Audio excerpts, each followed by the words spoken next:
Hello friends, welcome to my YouTube channel learning academy. आज के video में हम फिजिक्स के कुछ इम्पॉर्टेंट क्वेश्चन को देखेंगे जो आपको बोर्ड एग्ज़ाम में काफ़ी हेल्प करेगी। ये जो क्वेश्चंस है वो फिजिक्स के बुक का चैप्टर 3 जो है मानव नेत्र, उस चैप्टर का कुछ इम्पॉर्टेंट क्वेश्चन है। उस चैप्टर में जितने भी इम्पॉर्टेंट क्वेश्चन है वो सारे इम्पॉर्टेंट क्वेश्चंस को आज के वीडियो में हम देखेंगे। चलिए वीडियो शुरू करते हैं। वीडियो शुरू करने से पहले आपसे एक छोटी सी रिक्वेस्ट है कि अगर आप मेरे चैनल पर नए हैं तो प्लीज़ मेरे चैनल को सब्सक्राइब करके बेल नोटिफिकेशन पर भी क्लिक कर दें, ताकि आपको बोर्ड एग्ज़ाम के इम्पॉर्टेंट वीडियो के नोटिफिकेशन आपको सबसे पहले मिल सके। यानी बोर्ड एग्ज़ाम के इम्पॉर्टेंट वीडियो आप कभी भी मिस ना करें, तो उसके लिए आप मेरे चैनल को अभी सब्सक्राइब कर दें। चलिए वीडियो शुरू करते हैं। तो सबसे पहला आप यहाँ पे क्वेश्चन देखिए कि सबसे पहला क्वेश्चन है कि नेत्र की समंजन क्षमता से क्या अभिप्राय है।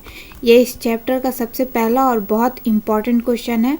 ये आपको अधिकतर ज़्यादातर आपको लघु उत्तरीय प्रश्न में पूछ सकता है। तो सबसे पहला क्वेश्चन है कि नेत्र की समंजन क्षमता से क्या अभिप्राय है। तो इसका आंसर भी हम आपको बता देते हैं। तो समंजन क्षमता का जो आंसर है कि नेत्र की समंजन क्षमता किसे कहते हैं, उसको आप लिखिएगा कि आँख द्वारा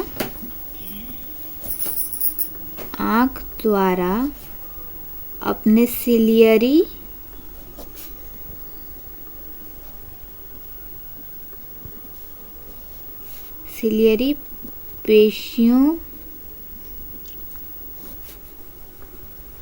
पेशियों के तनाव को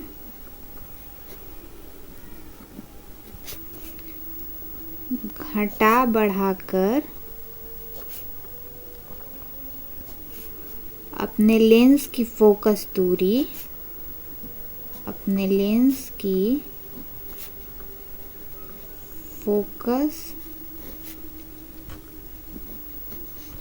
दूरी को बदलकर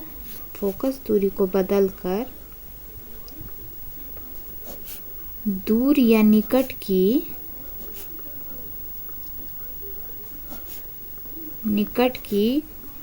वस्तु को साफ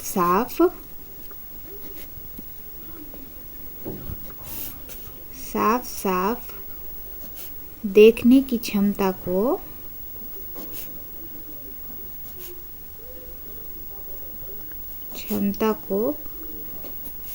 नेत्र की समंजन क्षमता कहते हैं। नेत्र की समंजन क्षमता कहते हैं।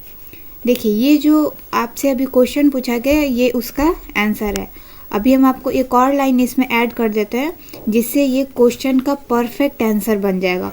और इस आंसर को अगर आप एग्ज़ाम में लिखेंगे तो आपको फुल मार्क्स मिलेंगे। ये आंसर कंप्लीट हो जाएगा। तो ये है एक लाइन वो आंसर जो आपके इस क्वेश्चन के आंसर को परफेक्ट करता है, यानी पूर्ण करता है कि सामान्य आँख अनंत दूरी से 25 सेंटीमीटर तक की वस्तुओं को स्पष्ट देख सकता है। तो ये है आपका पहला क्वेश्चन कि नेत्र की समंजन क्षमता किसे कहते हैं, उसका आंसर।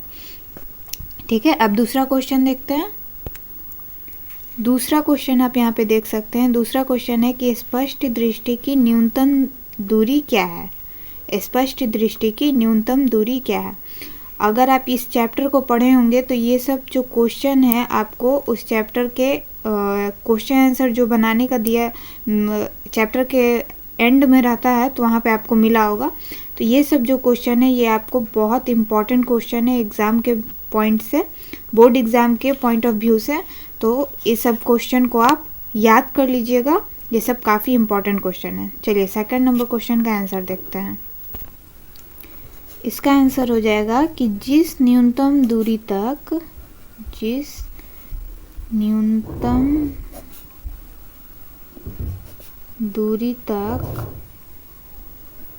आँख वस्तु को साफ देख सकता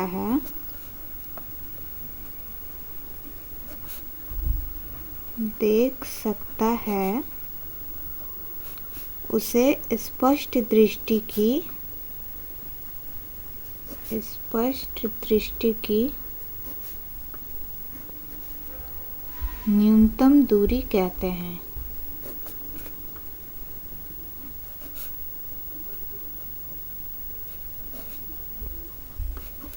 ठीक है, ये इसका आंसर हो गया। और जो हमने अभी ऊपर वाले आंसर में लिखा था, ये सामान्य आँख अनंत दूरी से 25 सेंटीमीटर तक की वस्तुओं को स्पष्ट देख सकता है। तो आप इसमें क्या लिखिएगा कि यह दूरी लगभग,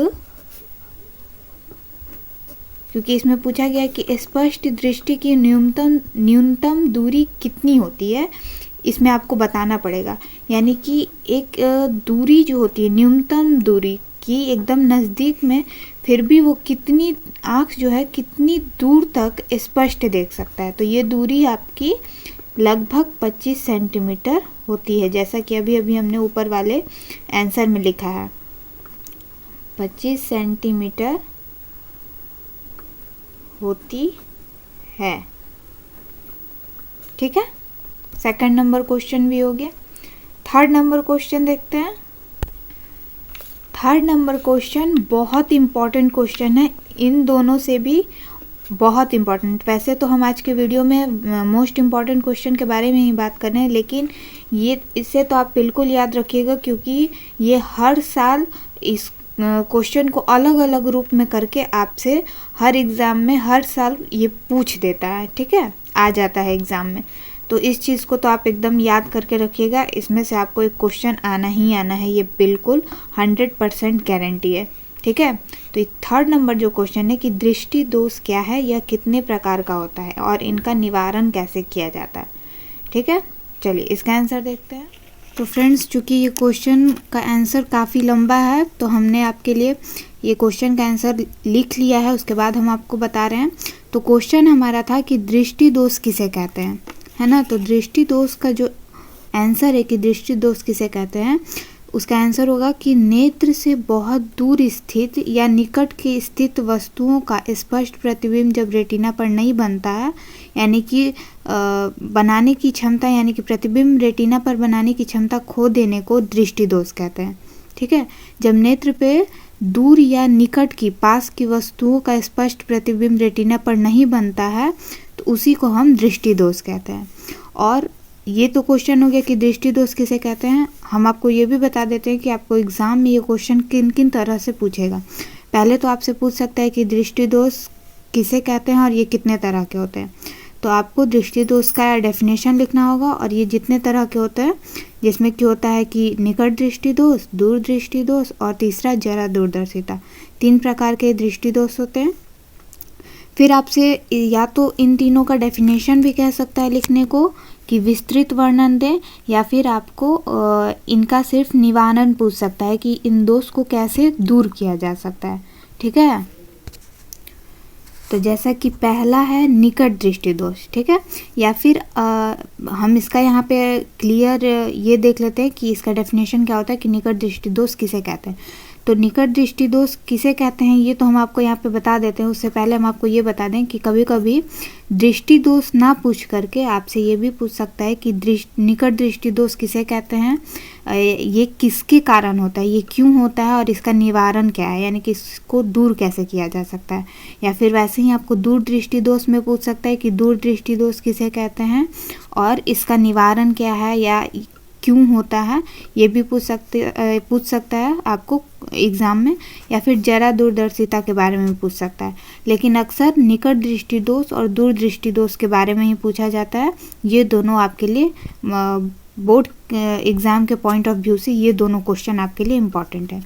चलिए, अब हमने अभी दृष्टि दोष किसे कहते हैं इसके बारे में बात कर लिया है, कितने तरह के होते हैं ये भी हमने जान लिया। तीसरा जो पॉइंट आता है कि निकट दृष्टि दोष किसे कहते हैं। तो निकट दृष्टि दोष में क्या होता है कि जिस दृष्टि दोष में दूर स्थित वस्तुओं नहीं देख पाता है, जब नेत्र दूर स्थित वस्तुओं को नहीं देख पाता है तो उसमें निकट दृष्टि दोष होता है। इस चीज़ को आप ध्यान में रखिएगा, या फिर ये ऑब्जेक्टिव में भी आपको पूछ सकता है। निकट में ये नहीं होता है कि निकट की वस्तु नहीं देख पाता है, निकट में दूर की वस्तु नहीं देख पाता है और दूर में नज़दीक की वस्तु नहीं दिख पाती है। ठीक है। तो निकट दृष्टि दोष का डेफिनेशन होगा कि जिस दृष्टि दोष में नेत्र दूर स्थित वस्तुओं को स्पष्ट नहीं देख पाता है उस दोष को निकट दृष्टि दोष कहते हैं। इसका निवारण कैसे होगा? तो इस दोष को अपसारी या अवतल लेंस के द्वारा दूर किया जा सकता है। या फिर आप इसको इस तरह भी लिख सकते हैं कि इस दोष को दूर करने का जो उपाय है वो अपसारी या अवतल लेंस का प्रयोग करके इस दोष को दूर किया जा सकता है। ठीक है, तो ये तो निवारण हो गया। और निकट दृष्टि दोष किसे कहते हैं ये हमने देख लिया। अब निकट दृष्टि दोष होता क्यों है उसको देख लेते हैं। तो आप यहाँ पे देख सकते हैं कि निकट दृष्टि दोष का जो कारण है वो यहाँ पे लिखा हुआ है कि निकट दृष्टि दोष क्यों होता है। तो निकट दृष्टि दोष होने का कारण है कि नेत्र गोलक का लंबा हो जाना, अर्थात नेत्र गोलक किसे कहते हैं? नेत्र गोलक आई बॉल को कहा जाता है। ठीक है, तो आई बॉल जो होता है यानी नेत्र गोलक जो होता है वो लंबा हो जाता है इस दोष में, निकट दृष्टि दोष में। और नेत्र लेंस यानी कि इसका कहने का अर्थ है कि नेत्र लेंस और रेटिना के बीच की दूरी बढ़ जाती है। ठीक है, दूसरा एक और कारण है इसका कि नेत्र लेंस का आवश्यकता से अधिक मोटा हो जाना। जो नेत्र लेंस होता है उसका आवश्यकता जितना होना चाहिए उससे ज़्यादा मोटा हो जाता है, जिससे उसकी फोकस दूरी कम हो जाती है। तो फोकस दूरी जब कम हो जाएगी तो निकट दृष्टि दोष हो जाता है। सेकंड नंबर हमने अभी पढ़ा कि जो दृष्टि दोष का सेकंड जो होता है दोष वो होता है दूर दृष्टि दोष। जैसा कि अभी हमने आपको थोड़ी देर पहले बताया कि दूर दृष्टि दोष में नज़दीक की वस्तुएं नहीं दिखती हैं, दोनों में एक दूसरे का अपोजिट है। दूर दृष्टि दोष कह रहा है यानी कि उसके अपोजिट यानी निकट की वस्तुएं नेत्र को नहीं दिख पाता है। ठीक है, तो यहाँ पे आप देख सकते हैं लिखा है कि जिस दोष में निकट की वस्तुओं को नेत्र साफ नहीं देख पाता है उस दोष को दूर दृष्टि दोष कहते हैं। ठीक है, अभी हमने आपको बताया है और यहाँ पे उसका डेफिनेशन भी हमने आपको लिख के दिखा दिया। यही डेफिनेशन आप एग्जाम में लिखिएगा। ठीक है, तो दूर दृष्टि दोष किसे कहते हैं ये हमने देख लिया। इसका निवारण अभिसारी या उत्तल लेंस के द्वारा होता है। ये ऑब्जेक्टिव में आपको पूछ सकता है। हमने आपको अभी इसके पहले वाले जो निकट दृष्टि दोष बताया वहाँ पे आपको बताने वाले थे, लेकिन आगे पढ़ाने के चक्कर में मतलब कि बताने के चक्कर में हम नहीं भूल गए। ठीक है, तो हम आपको बता देते हैं कि जो निकट दृष्टि दोष में हमने अभी देखा कि निकट दृष्टि दोष को अपसारी या अवतल लेंस के द्वारा दूर किया जाता है। ये ऑब्जेक्टिव में पूछ सकता है कि निकट दृष्टि दोष को किस लेंस के द्वारा दूर किया जा सकता है। तो अपसारी या अवतल, कभी कभी कंफ्यूजन हो जाता है, ये अपसारी दे देगा या अवतल दे देगा, या फिर आपको दोनों भी दे सकता है। जिस भी रूप में आपको दे तो आपको ये याद रखना है कि अपसारी या अवतल निकट दृष्टि दोष में होता है। इसमें कंफ्यूजन नहीं होना चाहिए क्योंकि दो नाम है लेकिन होता एक ही है। ठीक है, तो दो नाम है जब तो होता एक ही है, तो वो निकट दृष्टि दोष में अपसारी या अवतल। ठीक है, और दूर दृष्टि दोष में अभिसारी या उत्तल। ठीक है, अभिसारी या उत्तल लेंस के द्वारा इस दोष को दूर किया जा सकता है। ये ऑब्जेक्टिव में आपका मोस्ट इम्पॉर्टेंट क्वेश्चन है। हम आपको इसमें, ये तो आपका सब्जेक्टिव क्वेश्चन है, हम आपको ऑब्जेक्टिव मेरे चैनल पर आपको नहीं मिलेगा, लेकिन फिर भी जो क्वेश्चन ऑब्जेक्टिव के तौर पे भी पूछा जाता है वो भी हम आपको वीडियो में बताते रहते हैं। ठीक है, तो अगर आपको वीडियो पसंद आ रही है तो प्लीज़ वीडियो को लाइक ज़रूर करें, शेयर ज़रूर करें और मेरे चैनल को और भी इम्पॉर्टेंट वीडियो को देखने के लिए सब्सक्राइब ज़रूर करके रखें। ठीक है, तो दूर दृष्टि दोष का जो निवारण होता है वो अभिसारी या उत्तल लेंस के द्वारा होता है, ये हमने देख लिया। अब ये जो दोष है दूर दृष्टि दोष, ये क्यों होता है वो भी आप देख लीजिए। तो यहाँ पे आप देख सकते हैं कि जो दूर दृष्टि दोष है वो क्यों होता है। यहाँ पे लिखा हुआ है कि नेत्र गोलक का छोटा हो जाना। उसमें क्या हो रहा था, निकट दृष्टि दोष में लंबा हो जाता था, यानी आई बॉल जो है वो उसमें लंबा हो जाता था, लेकिन इसमें क्या होता है, छोटा हो जाता है। ठीक है, और इसमें यानी कि कहने का अर्थ है कि नेत्र लेंस और रेटिना के बीच की दूरी जो है वो कम हो जाती है। किस दोष में, दूर दृष्टि दोष में। ये भी आप याद रखते चलिएगा, दोनों में एक दूसरे का अपोजिशन। अगर आप एक याद कर लेते हैं तो आपको दूसरा अपने आप याद हो जाएगा। ठीक है, तो दूर दृष्टि दोष का जो कारण होता है वो होता है कि आई बॉल का छोटा हो जाना, यानी कि वो स्मॉल हो जाता है, और नेत्र लेंस और रेटिना के बीच की दूरी का कम हो जाना, अर्थात करके लिखा हुआ है। यानी कि नेत्र गोलक का छोटा हो जाने का मतलब होता है कि नेत्र लेंस और रेटिना के बीच की दूरी आपका कम हो जाती है। सेकंड इसका जो कारण है वो आप यहाँ पे देख सकते हैं कि नेत्र लेंस का आवश्यकता से अधिक पतला हो जाना, जिससे उसकी फोकस दूरी का बढ़ जाना। ठीक है, नेत्र लेंस जो होता है वो जितना होना चाहिए उससे अधिक पतला हो जाता है। ठीक है, तो जब वो पतला हो जाता है तो उसकी फोकस दूरी क्या होती है, बढ़ जाती है, तो ये दूरदृष्टि दोष हो जाता है। दो दोष हमने देख लिए हैं। दृष्टि दोष में जो 3 तरह के दोष होते हैं उसमें 2 दोष को हमने देख लिया, निकट और दूरदृष्टि दोष। ये भी हमने आपको बता दिया है कि ये दोनों क्वेश्चन आपको बहुत इम्पॉर्टेंट है बोर्ड के पॉइंट ऑफ व्यू से, बोर्ड एग्जाम के पॉइंट ऑफ व्यू से। तो आप इसको एकदम याद करके रखिएगा, ये आपको पूछ सकता है ऑब्जेक्टिव और सब्जेक्टिव दोनों में। तीसरा जो इसमें था प्रकार वो होता है जरा दूरदर्शिता। अब हम उसको देखते हैं। जरा दूरदर्शिता जो दोष होता है, इस दोष में क्या होता है कि नेत्र लेंस की लचक कम हो जाती है। ठीक है, जरा दूरदर्शिता जो दोष होता है उसमें लचक जो है वो कम हो जाती है, किसकी, नेत्र लेंस की। और सिलियरी मांसपेशियों की समंजन क्षमता घट जाती है। अभी हमने नेत्र की समंजन क्षमता जो क्वेश्चन है उसको पढ़ा है, तो जरा दूरदर्शिता में वही होता है और ये अधिकतर ओल्ड एज में होता है। ये भी आप याद रखिएगा, ये आपको ऑब्जेक्टिव में पूछ सकता है कि किस एज में होता है, तो ये आपको दे सकता है। ऐसे ज़्यादा देता नहीं है बट दे सकता है। बोर्ड एग्ज़ाम के क्वेश्चन को आप कह नहीं सकते कि वो कहाँ से कौन सा क्वेश्चन दे दे, तो ये आपको दे सकता है। ये भी हमने आपको बता दिया। ये जरा दूरदर्शिता जो दोष है वो अधिकतर आपको ओल्ड एज में होता है। ठीक है, तो इसमें क्या होता है कि समंजन क्षमता घट जाती है, नेत्र लेंस की लचक कम हो जाती है, सिलियरी मांसपेशियों की समंजन क्षमता घट जाती है, तो उस दोष को हम जरा दूरदर्शिता कहते हैं। और इसका निवारण कैसे होगा, निवारण यानी कि इस दोष को कैसे दूर किया जा सकता है, तो इस दोष को दूर करने के लिए बाइफोकल लेंस का उपयोग किया जाता है। यहाँ पे आप देख सकते हैं रेड मार्क किया हुआ है, यहाँ पे बाइफोकल लेंस के द्वारा इस दोष को दूर किया जा सकता है। तो इसमें जो है आपको इस दोष का कोई कारण नहीं है, क्योंकि जो कारण है वो आपको यहीं पे बता दिया गया है। ठीक है, तो इसमें क्या होता है कि दूर और निकट की वस्तुएं, जैसा कि हमने अभी पढ़ा दूरदृष्टि दोष में निकट में एक दूसरे का ऑपोजिशन था, तो ये सब घट जाती है, तो ये दोष हो जाता है, यानी कि दूर और निकट की वस्तुएं भी साफ नहीं दिख पाती हैं, तो जरा दूरदर्शिता दोष जिसे हम कहते हैं। तो इसमें क्या होता है, बाइफोकल लेंस जो होता है इसमें ऊपर और नीचे दोनों में लेंस लगे होते हैं। ठीक है, दूर और निकट दोनों के लिए। तो बाइफोकल लेंस के द्वारा जरा दूरदर्शिता दोष को कम किया जा सकता है। ऐसे ये क्वेश्चन आपको अधिकतर ऑब्जेक्टिव में पूछ सकता है, और या फिर सब्जेक्टिव में तब पूछेगा जब आपको दृष्टि दोष का जो पूरा आपको विवरण देने को कहेगा, तब आपको ये पूरा लिखना होगा। ठीक है, तो उम्मीद है आपको 3rd नंबर क्वेश्चन समझ में आया होगा, और ये आपको इस चैप्टर का बहुत इंपॉर्टेंट क्वेश्चन है। वैसे तो हम आपको आज के वीडियो में इस चैप्टर के सारे इंपॉर्टेंट क्वेश्चन ही बता रहे हैं जो आपको बोर्ड एग्जाम में काफ़ी हेल्प करेगा, लेकिन ये इतना इम्पॉर्टेंट है कि आप 100% गारंटी रखिए, या फिर यूँ कहिए कि 99% गारंटी रखिए कि आपको एग्ज़ाम में पूछ सकता है। चलिए अब बढ़ते हैं आगे, 4 नंबर क्वेश्चन देखते हैं। 4 नंबर आप क्वेश्चन देख सकते हैं। 4 नंबर कह रहा है कि तारे क्यों टिमटिमाते हैं। ये भी इस चैप्टर का इम्पॉर्टेंट क्वेश्चन है, लेकिन इस चैप्टर का जो ये क्वेश्चन है ये आपको सब्जेक्टिव में पूछे ना पूछे, ऑब्जेक्टिव में भी ज़रूर पूछ देता है कि एक कारण छोटा सा आपको देगा, वो आपको बताना रहता है, उस पर टिक करना होता है। तो वैसे तो ये क्वेश्चन आपको सब्जेक्टिव में हम आपको बता देते हैं, उसमें आप ऑब्जेक्टिव भी देख लीजिएगा।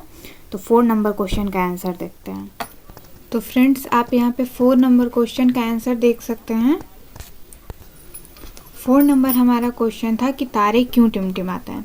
तो इसका अगर शॉर्ट फॉर्म में हम आंसर दें तो वो वायुमंडलीय अपवर्तन के कारण तारे हमें टिमटिमाते प्रतीत होते हैं। लेकिन अगर आपको क्वेश्चन का आंसर लिखने को आया तो आप इतना शॉर्ट फॉर्म में नहीं लिखेंगे। उसके लिए आपको ये थोड़ा सा यहाँ पे जो हमने आंसर लिखा है उसको आप देख लीजिए, तो इसको आप अपने लैंग्वेज में भी लिख सकते हैं। कहने का अर्थ ये है कि पृथ्वी का जो वायुमंडल होता है वो शांत नहीं होता है कभी भी, कभी गर्म और ठंडा दोनों हवा चलती रहती है ना, दोनों तरह की हवाएं चलती रहती हैं। लेकिन जो ठंडी हवा होती है, ठीक है, तो ठंडी हवा की अपेक्षा गर्म हवा जो होता है उसका घनत्व और अपवर्तनांक दोनों कम होता है।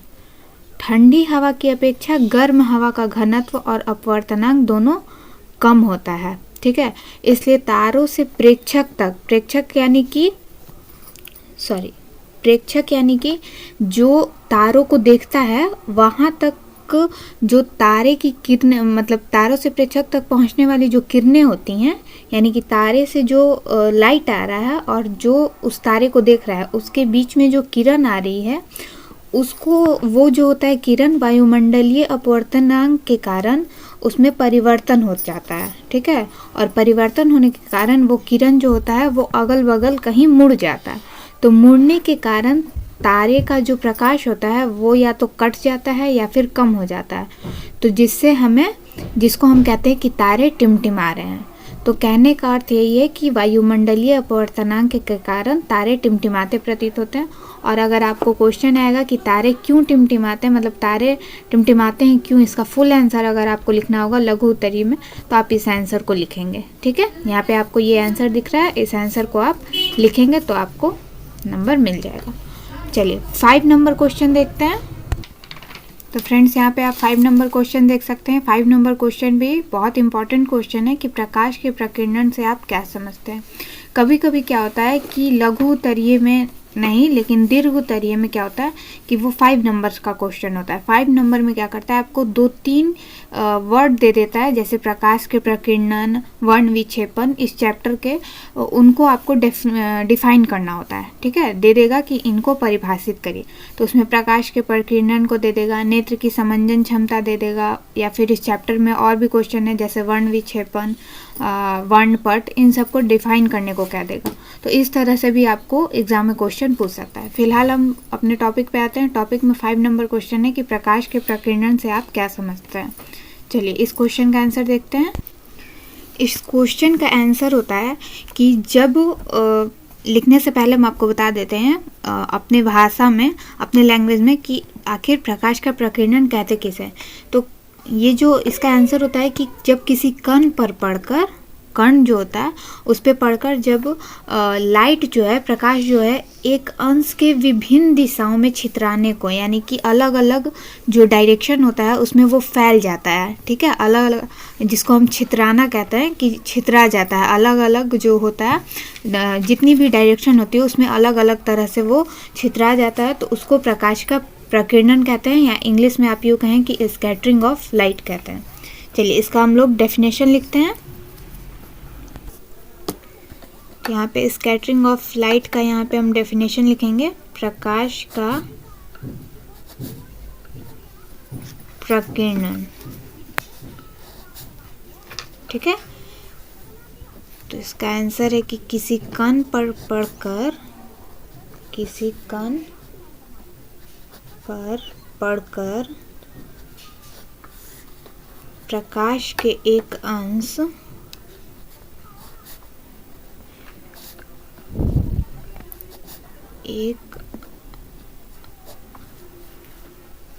के विभिन्न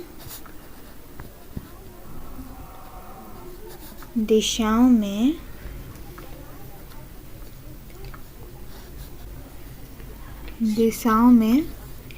छितराने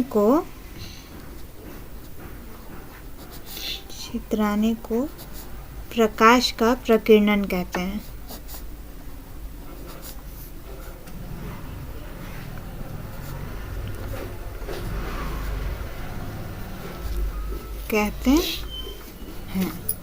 ठीक है, ये तो इसका आंसर हो गया। इसको जब आप ये आंसर लिखेंगे तो इसका आपको एक फिगर भी बनाना होगा। अगर ये क्वेश्चन आपको एग्जाम में आता है तो इसका आपको एक फिगर बनाना होगा जिससे ये क्लियरली डिफाइन हो जाए, ठीक है। तो वो फिगर कैसा है वो भी हम आपको दिखा देते हैं। यहाँ पे आप वो फिगर देख सकते हैं, जैसा कि अभी हमने आंसर में लिखा कि किसी कण पर पड़कर प्रकाश के एक अंश, ये आपतित प्रकाश है, यानी कि प्रकाश आ रहा है और ये कण है, ठीक है। कण पे पड़कर ये क्या हो रहा है, छितरा रहा है।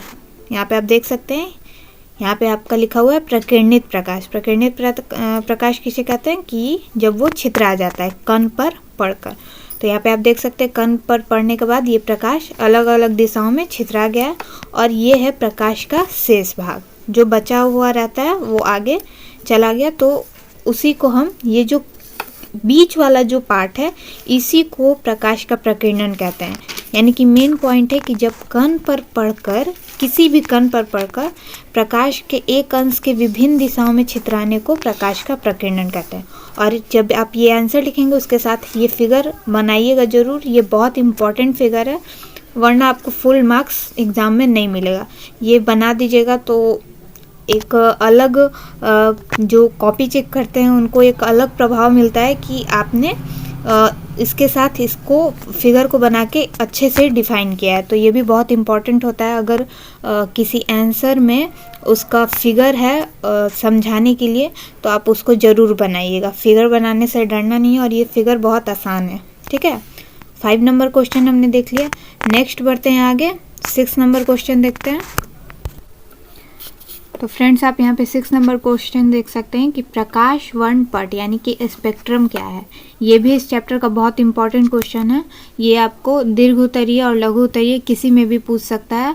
सिर्फ इतना ही नहीं, इसमें आपको फिगर बनाने को दे देगा, तो वो आपको अगर फिगर बनाने को दिया तो अधिकतर आपको दीर्घ उत्तरीय में पूछ सकता है, लेकिन अगर लघु उत्तरीय में सिर्फ इतना पूछ रहा है फिर भी आप उसमें फिगर ज़रूर बनाइएगा, ठीक है। चलिए अब इसका आंसर देखते हैं। तो फ्रेंड्स आप यहाँ पे 6 नंबर क्वेश्चन का आंसर देख सकते हैं। प्रकाश वर्णपट स्पेक्ट्रम था हमारा क्वेश्चन कि स्पेक्ट्रम किसे कहते हैं या प्रकाश वर्णपट किसे कहते हैं। तो हम आपको बता दें कि इस चैप्टर में इस तरह के शब्द से रिलेटेड बहुत क्वेश्चन है, 3-4 क्वेश्चन है, जिसमें अक्सर लोगों को कन्फ्यूज़न हो जाता है स्टूडेंट्स को। तो आपको इन सब चीज़ों को ध्यान से देखना होगा ताकि आप इसमें कन्फ्यूज़ ना हो और एग्ज़ाम में सही आंसर लिख सके, दे सके, ठीक है। तो यहाँ पे क्वेश्चन था हमारा कि प्रकाश वर्णपट क्या है, ठीक। तो यहाँ पे आप इसका आंसर देख सकते हैं। प्रकाश वर्णपट किसे कहते हैं कि जब श्वेत प्रकाश से हमें रंगीन प्रकाश की पट्टी प्राप्त होती है, मिलती है, तो उसे हम स्पेक्ट्रम कहते हैं या फिर वर्णपट कहते हैं, ठीक है। इसमें क्या होता है कि 7 रंगों का क्रम होता है। आपको यहाँ पे लिखना होगा क्योंकि ये इतना छोटा आंसर नहीं है, इसको थोड़ा सा आपको बड़ा करना होगा क्योंकि ये आपको लघु उत्तरीय में भी पूछ सकता है या फिर जैसा कि हमने आपको बताया कि 2-3 वर्ड दे देगा आपको दीर्घ उत्तरीय में कि प्रकाश वर्णपट, नेत्र की समंजन क्षमता या वर्ण विक्षेपण, इन सबको आपको डिफाइन करना होगा, जो आपको 2 मार्क्स या 1.5 1.5 मार्क्स का आपको दे सकता है लिखने को। तो इसमें आपको लिखना होगा प्रकाश वर्णपट में कि इसमें रंगों का कुछ क्रम होता है, जिसमें होता है बैगनी, जिसे हम भी के द्वारा, जिसे हम वायलेट कहते हैं, ठीक है। सेकंड है जामुनी, जिसे हम इंडिगो कहते हैं। तीसरा है नीला, जामुनी को हम आई से करते हैं, नीला को बी से किया जाता है, हरा को जी से किया जाता है, पीला को वाई से किया जाता है, और नारंगी को ओ से किया जाता है, और रेड यानी लाल को आर से किया जाता है। और संक्षेप में अगर इन सारों जो इतने सारे रंग हैं, इनको अगर इनका फर्स्ट वर्ड लेके इसका संक्षेप बनता है तो उसे हम बैजानी हपीनाला कहते हैं, ठीक है। तो प्रकाश वर्णपट यानी स्पेक्ट्रम में आपको इतना आंसर देना होगा ताकि आपको फुल मार्क्स मिल सके, और ये इसका सही आंसर है, ठीक है। चलिए अब बढ़ते हैं आगे, 7 नंबर क्वेश्चन देखते हैं। फ्रेंड्स यहाँ पे आप 7 नंबर क्वेश्चन देख सकते हैं। ये भी क्वेश्चन बहुत इंपॉर्टेंट है इस चैप्टर का कि सूर्योदय एवं सूर्यास्त के समय सूर्य रक्ताभ क्यों प्रतीत होता है। रक्ताभ यानी कि लाल, है ना, रक्त यानी कि लाल ऐसा प्रतीत होता है। तो सूर्योदय एवं सूर्यास्त के समय ऐसा क्यों होता है, ठीक है। तो ये क्वेश्चन भी इस चैप्टर का बहुत इंपॉर्टेंट क्वेश्चन है। चलिए इस क्वेश्चन का आंसर देखते हैं। तो फ्रेंड्स आपको यहाँ पे 7 नंबर का आंसर दिख रहा होगा। मैं आपको यहाँ पे लिखा हुआ दिखा रही हूँ क्योंकि मैंने ये पहले ही लिख लिया है, क्योंकि इसका आंसर काफ़ी लंबा है तो वीडियो काफ़ी लंबा हो जाता, तो इसलिए मैंने आपको यहाँ पे लिखा हुआ वीडियो में हम आपको दिखा रहे हैं। तो यहाँ पे जो मेन टॉपिक है हमारा, उसका आंसर हमें जानना है।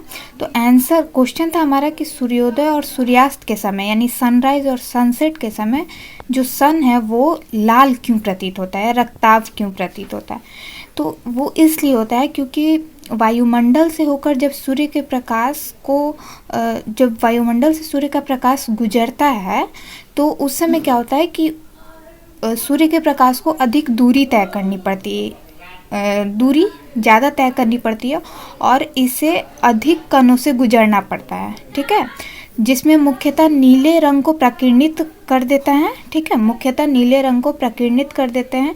इसलिए जो बचा हुआ प्रकाश हमारी आंखों तक पहुंचता है। चूँकि आकाश का रंग जैसा होता है, हमें दिखने में जैसा रहता है वो ब्लू होता है ना, नीला होता है, आसमानी। तो आसमानी जो रंग होता है वो उसको प्रकीर्णित कर देता है, और जब प्रकीर्णित कर देता है तो जो बचा हुआ प्रकाश होता है सूर्य का, वो हमारी आंखों तक जो पहुंचता है उसमें मुख्यतः मेन जो कलर होता है वो लाल होता है। तो इसी कारण सूर्योदय और सूर्यास्त के समय हमें सूर्य रक्ताभ प्रतीत होता है। तो उम्मीद है आपको 7 नंबर क्वेश्चन समझ में आया होगा। एक बार और हम आपको रिपीट कर देते हैं कि इसका आंसर जो है, इसको आप अपने लैंग्वेज में लिखना चाहें तो, या फिर जैसा हमने यहाँ लिखा है उसको अगर आप कॉपी पे नोट कर रहे हो वीडियो में देखकर, तो इस आंसर में बस इतना ही कहा गया है कि जब सूर्य का प्रकाश जो होता है वायुमंडल से गुजरने में उसको अधिक दूरी तय करनी पड़ती है और इसे अधिक कणों से गुजरना पड़ता है, जिसमें मुख्यतः नीले रंग को प्रकीर्णित कर देता है, ठीक है। जब गुजरता है वो प्रकाश अधिक कण से होकर गुजरता है, तब उसमें जो नीला रंग होता है उसको प्रकीर्णित कर दिया जाता है। प्रकीर्णित हो जाने के बाद जो बचा हुआ प्रकाश हमारी आंखों तक पहुँचता है उसमें मेन लाल रंग होता है। तो लाल रंग जो होता है वो हमारी आंखों तक पहुंचता है, जिसके कारण हमें सनराइज और सनसेट यानी सूर्योदय और सूर्यास्त के समय सूर्य रक्ताभ प्रतीत होता है। ये चीज़ हम आपको बता दें कि ये वीडियो थोड़ा लंबा जा सकता है, क्योंकि इस चैप्टर के हम आपको सारे इम्पॉर्टेंट क्वेश्चन इस वीडियो में बता रहे हैं, ताकि आपका ये चैप्टर कंप्लीट हो जाए और आपको कोई दूसरा वीडियो ना देखना पड़े, या फिर आपको कोई टेंशन ना हो कि इस चैप्टर में और भी इम्पॉर्टेंट क्वेश्चन है। इस चलते इसमें मेन क्वेश्चन हमने आपको सब्जेक्टिव क्वेश्चन जो आपसे पूछता है इस चैप्टर का, वो हम आपको इस वीडियो में बता रहे हैं। तो ये वीडियो थोड़ा सा लंबा हो सकता है, लेकिन ज़्यादा नहीं। लेकिन आप अगर पेशेंस रखते हैं तो आपको इस वीडियो से काफ़ी फ़ायदा होगा। ये वीडियो आप लोग के लिए काफ़ी हेल्पफुल रहने वाली है। चलिए 8 नंबर क्वेश्चन देखते हैं। तो फ्रेंड्स, यहाँ पे आप 8 नंबर क्वेश्चन देख सकते हैं। 8 नंबर क्वेश्चन आपको कह रहा है कि कांच के प्रिज्म से गुजरते हुए श्वेत प्रकाश के वर्ण विक्षेपण की व्याख्या करें।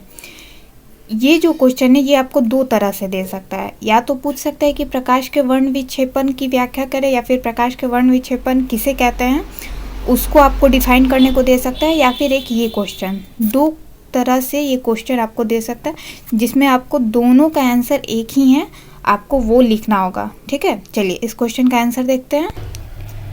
यहाँ पे फ्रेंड्स आपको दिख रहा होगा 8 नंबर क्वेश्चन का आंसर कि प्रकाश का वर्ण विक्षेपण की जगह, तो वो कह रहा है कि कांच के प्रिज्म से गुजरते हुए श्वेत प्रकाश के वर्ण विक्षेपण की व्याख्या करें, ठीक है। तो आपको इसमें डिफाइन करना होगा कि प्रकाश का वर्ण विक्षेपण किसे कहते हैं, और एक फिगर बनाना होगा जिसमें आपको कांच के प्रिज्म से गुजरते हुए श्वेत प्रकाश का वर्ण विक्षेपण आपको बना के दिखाना होगा।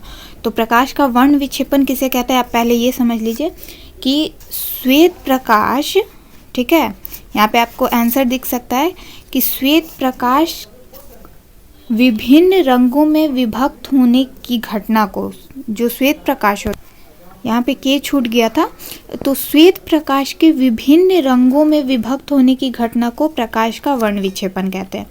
जब श्वेत प्रकाश, जो सूर्य से श्वेत प्रकाश आता है, वो जब अलग अलग रंगों में विभक्त हो जाता है, ठीक है, अलग अलग रंगों में बंट जाता है, तब वो जो घटना होती है उसको प्रकाश का वर्ण विक्षेपण कहते हैं, ठीक है।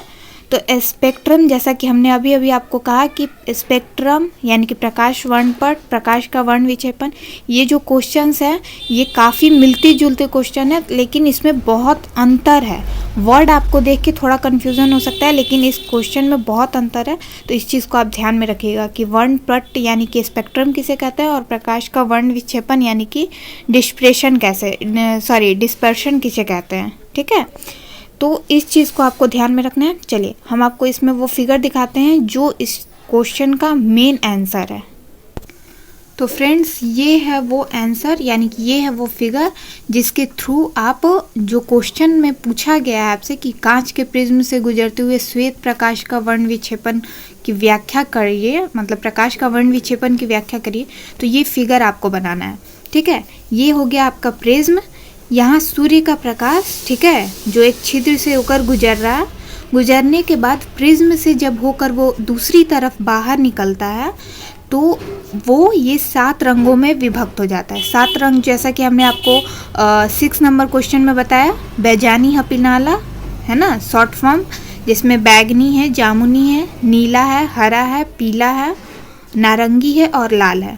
तो ये सातों वर्ण रंग आपको लिखने होंगे और यही जो सातों रंग है इसको स्पेक्ट्रम कहते हैं, है ना। ये जो प्रकाश की पट्टी हुई इसी को हम स्पेक्ट्रम कहते हैं। तो इसमें आपको दोनों क्वेश्चन का आंसर दिख रहा है। अगर आपको स्पेक्ट्रम नहीं याद है तो आप ये फिगर याद कर लीजिए, आप इसको देखकर भी स्पेक्ट्रम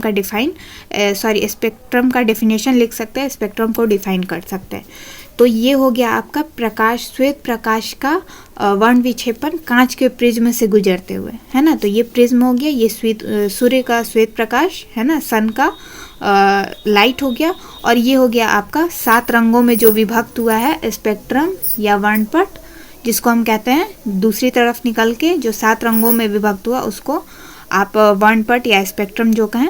तो ये है वो फिगर जिसके थ्रू आप इस क्वेश्चन को पूरा कर सकते हैं।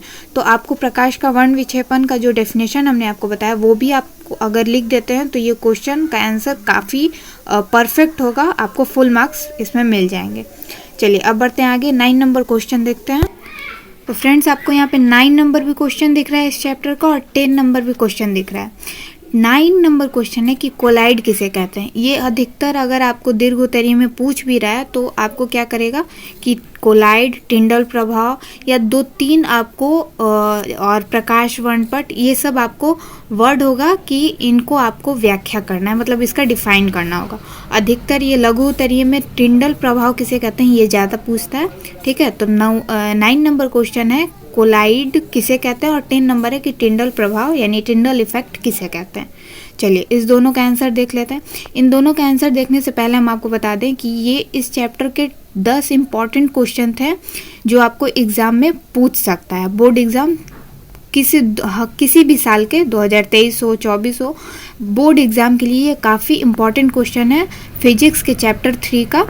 इसमें एक और इम्पॉर्टेंट क्वेश्चन है जो बहुत इम्पॉर्टेंट है, ठीक है, इनसे भी ज़्यादा इम्पॉर्टेंट है जो दीर्घ उत्तरीय में आपको पूछता है। वो टॉपिक हमने आपको इस वीडियो में नहीं बताया है, वो टॉपिक है मानव नेत्र का, जिस पे हम आपको जिसका वीडियो आपको नेक्स्ट वीडियो आपको मिलेगा, ठीक है, जिसके टॉपिक पे हम आपको नेक्स्ट पे वीडियो आपको मेरे चैनल पर मिल जाएगा। उस पे हम नेक्स्ट वीडियो में हम उसकी चर्चा करेंगे। तो ये जो चैप्टर है, इस चैप्टर का वो क्वेश्चन मानव नेत्र वो बहुत इम्पॉर्टेंट है, उसका जो है वो हम नेक्स्ट वीडियो में हम आपको बता देंगे। जो भी डिफाइन है, जो भी उसके बारे में है जानकारी, वो हम आपको नेक्स्ट वीडियो में बताएंगे। फिलहाल हम 9 और 10 नंबर क्वेश्चन का आंसर देख लेते हैं। तो फ्रेंड्स आप 9 नंबर यहाँ क्वेश्चन देखिए, क्वेश्चन का आंसर यहाँ पे 9 नंबर जो क्वेश्चन का आंसर है वो है कोलाइड। कोलाइड जब क्या होता है, कोलाइड किसे कहते हैं कि किसी माध्यम में छोटे छोटे कणों के निलंबन को कोलाइड कहते हैं, ठीक है। कुहासा और धुंध भी कोलाइड के उदाहरण हैं, यही इसका आंसर है। कोलाइड किसे कहते हैं, उसके जगह पे जब आंसर लिखिएगा आपको यही लिखना है कि किसी भी माध्यम में जो छोटे छोटे कण होते हैं उसके निलंबन को कोलाइड कहते हैं। और जो ठंड के दिनों में आपको कुहासा या जिसको धुंध भी कहा जाता है, धुआं, कुहासा और धुआं जो दोनों होता है वो भी कोलाइड के ही उदाहरण है।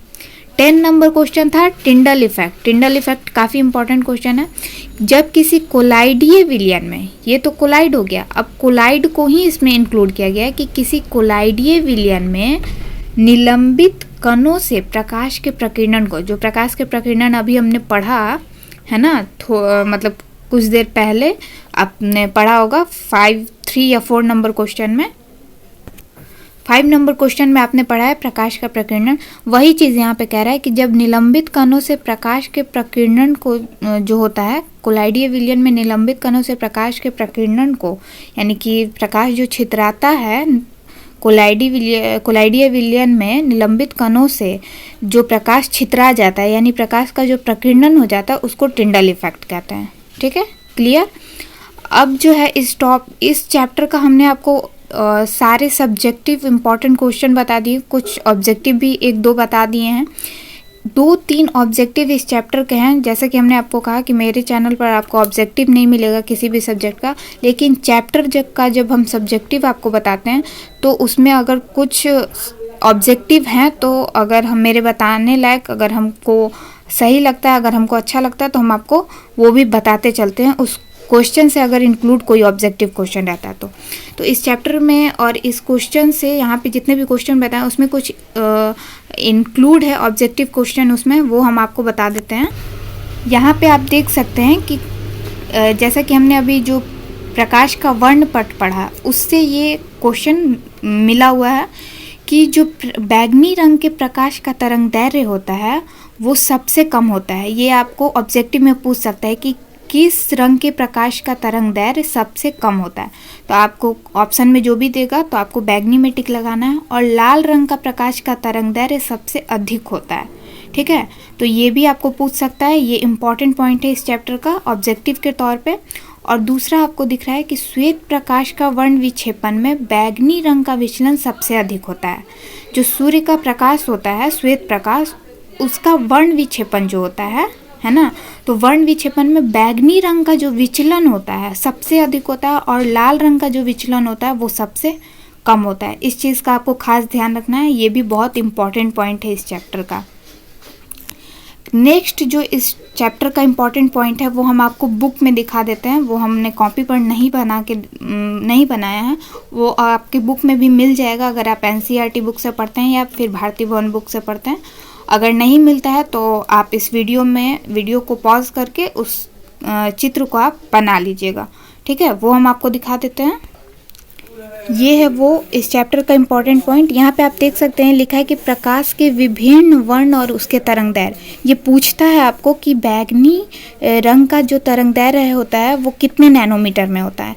तो वो आपको याद रखना होगा कि 400 से 440 इसका तरंगदैर्घ्य होता है। जामुनी का कितना होता है, 40 से 60 होता है, 440 से 460। फिर नीला का 60 से 500, हरा का 500 से 570। अगर आप ये भी याद कर लेते हैं तो जो अभी हमने आपको इसके पहले जो कुछ पॉइंट बताए जिसमें तरंगदैर्घ्य किसका अधिक होता है तो वो भी आपको याद हो जाएगा। यहाँ पे देख सकते हैं कि लाल का है 620 और 620 से 700, लाल का तरंगदैर्घ्य सबसे अधिक है और बैगनी का तरंगदैर्घ्य सबसे कम है। तो ये चीज़ भी बहुत इंपॉर्टेंट पॉइंट है, इसको देखकर भी आपको कुछ पॉइंट याद हो सकता है। पूछेगा अगर तो आपको ये बताना होगा क्योंकि ऑब्जेक्टिव में पूछता है, ये तरंगदैर्घ्य दे देगा ऑब्जेक्टिव में और आपको उस रंग पे टिक लगाना होगा या फिर उस रंग का दे देगा और तरंगदैर्घ्य को आपको सही तरंगदैर्घ्य पे टिक लगाना होगा।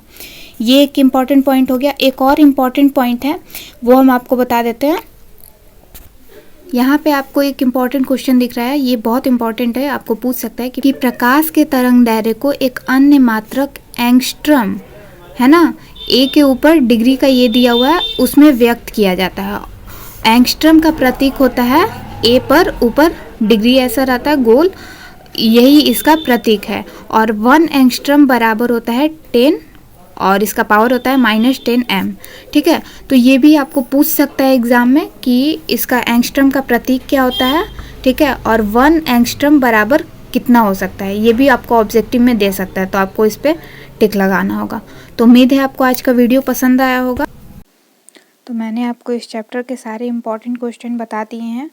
फिर भी एक क्वेश्चन बचा हुआ है, क्योंकि ये वीडियो काफ़ी लंबा जा रहा था इसलिए मैंने वो क्वेश्चन आपको इस वीडियो में नहीं बताया। वो क्वेश्चन हम आपको नेक्स्ट वीडियो में बता देंगे।